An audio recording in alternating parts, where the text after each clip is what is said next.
When he was stuck creatively, he would come into the room in my room in at the house, and he would say, "Has anything interesting happened to you lately?" So, I knew he was stuck. He was looking for something to do. But I grew up. They shared the same set, the same spotlight, and the same historic success. To the audience, Carol O'Connor and Rob Reiner looked like the perfect clash on All in the Family. But behind the laughter, something far darker was unfolding. They didn't just disagree. They barely tolerated each other, and the tension turned personal fast. The attacks became so intense that production was forced to stop, and the show's creator had to step in. Stay with me as we uncover what really happened on that set. Because once you know the truth, you'll be stunned by how much hatred was hiding in plain sight. The first line, Rob Reiner crossed. People always believed that Carol O'Connor and Rob Reiner were close friends, trusted colleagues who grew together through years of collaboration. That assumption was wrong. Long before the public sensed anything, the two men had already become enemies. By the time All in the Family premiered in January 1971, O'Connor was a seasoned actor with decades of experience across stage, film, and television. To him, every gesture mattered, every line carried weight, and acting was never activism. It was interpretation. Rob Reiner entered the show from a very different place. Younger, politically outspoken, and deeply shaped by the social upheaval of the late 1960s, Reiner viewed All in the Family not just as entertainment, but as a cultural weapon. His character, Michael Meathead Stivic, wasn't simply Archie Bunker's son-in-law. He was written as Archie's ideological opposite. That was why the real rupture came early. During rehearsals, O'Connor noticed something that immediately set off alarms. Reiner didn't wait for direction. He interrupted table reads. He challenged line deliveries. To O'Connor, this wasn't collaboration. It was confrontation. More than once, rehearsals stalled because Reiner openly argued the moral framing of a scene, insisting Archie needed to be clearly wrong, not led or human. Of course, O'Connor bristled. He believed Reiner wasn't just pushing the script, he was policing it. Many times, O'Connor stopped mid-rehearsal, stared at Reiner, and refused to continue until the room settled. The message was unmistakable. You do not run this set. From that moment on, something hardened between them. Later, O'Connor would describe it plainly. Reiner didn't act like a fellow performer. He acted like a judge. In O'Connor's mind, Reiner blurred the line between character and self. He didn't just argue with Archie Bunker. He argued at Carol O'Connor, and that crossed a line O'Connor never forgot. 7 years of rage behind America's favorite sitcom. As All in the Family exploded into the most watched sitcom in America, Norman Lear began to realize that the tension between Carol O'Connor and Rob Reiner intensified rather than softened. Lear later acknowledged that the ideological clash at the heart of the show didn't stop at the script. It followed the actors onto the sound stage, into rehearsals, and sometimes into moments where production itself stalled. Jean Stapleton, who played Edith Bunker, privately admitted that the atmosphere between O'Connor and Reiner was uncomfortable but controlled.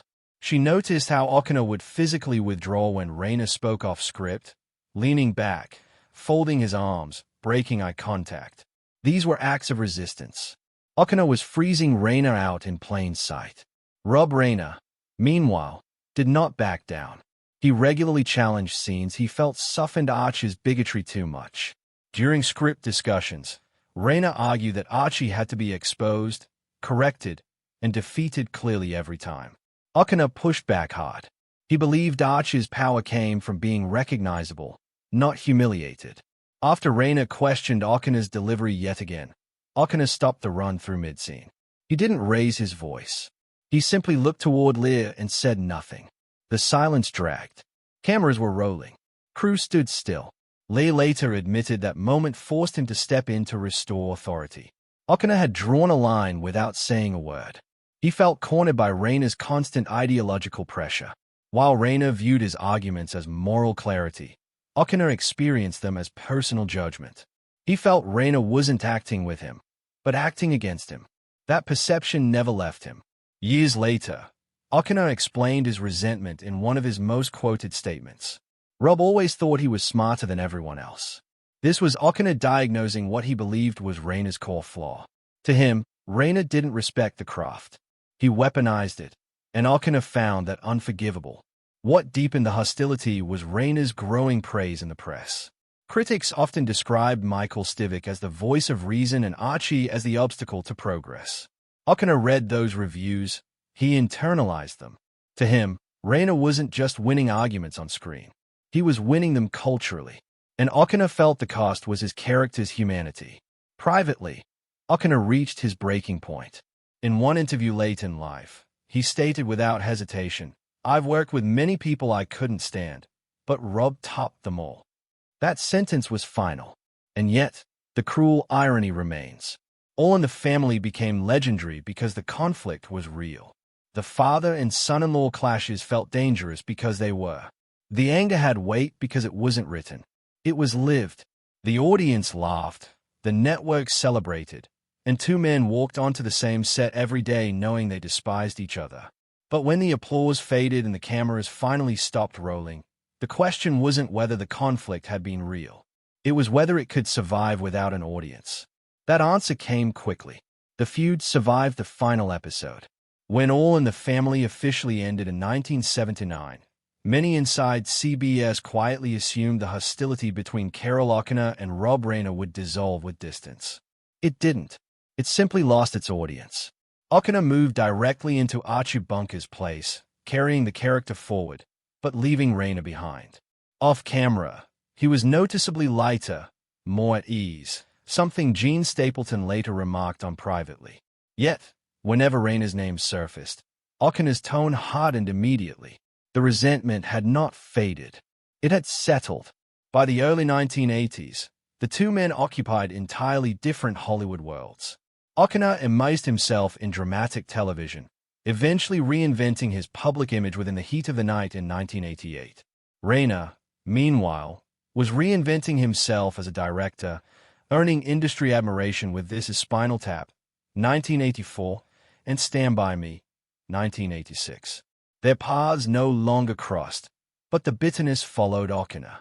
In interviews throughout the 1980s and 1990s, Okina refused to soften history. He consistently rejected the idea that their feud was exaggerated or misunderstood. When asked directly, he dismissed the term creative differences, insisting it minimized what he felt was sustained personal disrespect. Rob Reiner, by contrast, remained almost entirely silent. He did not challenge Okina's version of events. He did not attempt public reconciliation. Those close to Reiner described his stance as deliberate. He had moved on professionally and emotionally. They never shared a stage again. They never acknowledged each other's success. It simply froze in place, unchanged, unresolved, and waiting for nothing. Death ended. Nothing between them. When Carol O'Connor died on June 21, 2001 at the age of 76, Hollywood paused. Networks replayed All in the Family. Critics revisited Archie Bunker's legacy. Former colleagues spoke about Okina's discipline, intelligence, and moral seriousness. The industry remembered a giant. One voice, however, remained notably restrained. Rob Reiner did not step forward with a public gesture of reconciliation. No attempt to correct the record. No reflection on their turbulent years together beyond acknowledging Okina's importance to television history. What Reiner offered was professional respect, nothing more. That restraint mattered. Reiner did not rewrite the past, and he did not challenge Okina's long-standing hostility. He allowed Okina's words to stand as they were, harsh, final, and unresolved. By the time of his death, Okina had already endured profound personal loss, most notably the suicide of his son, Hugh, in 1995. That tragedy reshaped Okina's public life, pushing him toward advocacy and compassion. Yet even then, he never revisited his feelings toward Reiner. The silence between them had hardened into permanence. Reiner moved forward, continuing his career, rarely speaking about Okina again. And Okina left behind a record that needed no clarification. He had said what he meant while alive and never took it back. In the end, the most unsettling truth is this. Some conflicts don't resolve. They simply outlive the people who carried them. And that silence became the final word. So, here's the question that lingers long after the credits roll. Was Carol O'Connor defending artistic integrity? Or did personal pride turn a professional clash into a lifelong feud? And was Rob Reiner's silence dignity or avoidance? Let us know what you think in the comments. If stories like this